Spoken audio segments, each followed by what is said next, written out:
Alright guys, in this video we're going to go over some common mistakes new drone pilots make and how to avoid them. Mistake number 1, flying the drone too high. When you first get a drone, you may be super excited and want to push the drone to the absolute limits and fly super high. From my experience, the best perspectives for aerial photography are usually achieved at around 200 feet or below.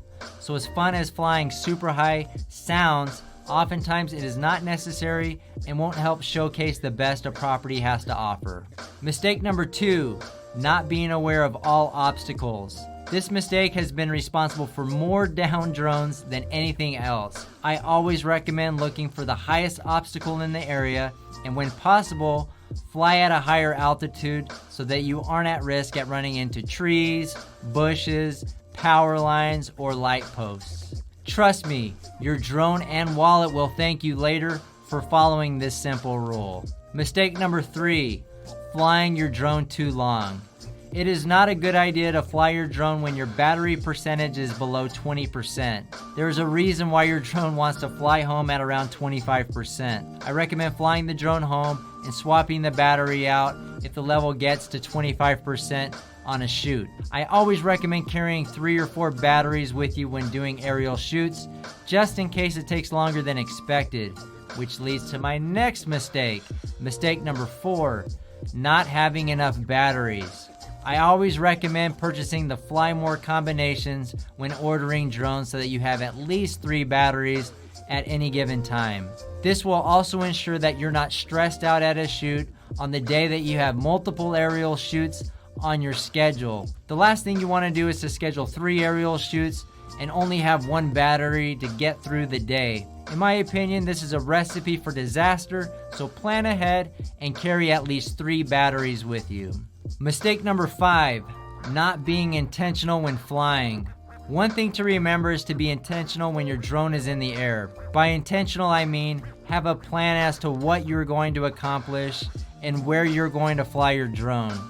It's not a good idea to leave your drone hovering because it's a quick way to drain your drone battery. So when your drone is off the ground and in the sky, you want to focus on the shots that you're going to get and go straight to those shots so that you're not wasting your time and battery life. Mistake number 6, attempting high-risk shots. There have been plenty of times where an agent or homeowner have requested that I fly my drone inside their home, and I do not recommend doing this. Leave the drone for outside shots, and if you're going to get some interior shots, use your regular camera and gimbal instead, or just walk through the house with your drone with the blades turned off. These types of shots usually don't turn out as envisioned and often put yourself at a higher than normal risk for property damage. So use common sense and don't attempt high-risk shots with your drone. Mistake number 7, not updating your drone. It's a good rule of thumb to check while you're at home before you head out for your shoots for the day, and make sure that your drone controller and batteries are all up to date with the latest firmware. The last thing you want to do is to show up at a property and have to wait 30 minutes for your drone to update. Mistake number 8, flying in bad weather. I don't recommend flying in bad weather because not only are you putting your drone at risk if you fly in windy or rainy conditions, but oftentimes the footage or pictures don't turn out very good. So when faced with bad weather, it's best to just reschedule the shoot if you feel the weather isn't safe to fly. Sometimes you might feel obligated to fly, but I think the customer will understand and actually appreciate you returning on a day with better weather in order to showcase the home in its best light. Mistake number 9, not using the gimbal clamp.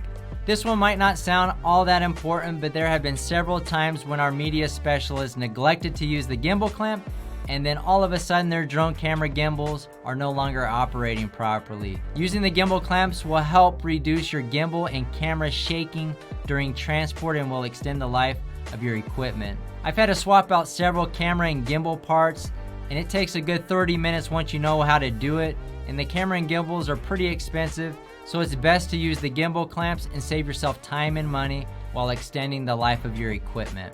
Alright guys, so that's 9 mistakes beginners make and how to avoid them. If you guys have any additional questions, reach out. We'll see you guys on the next one.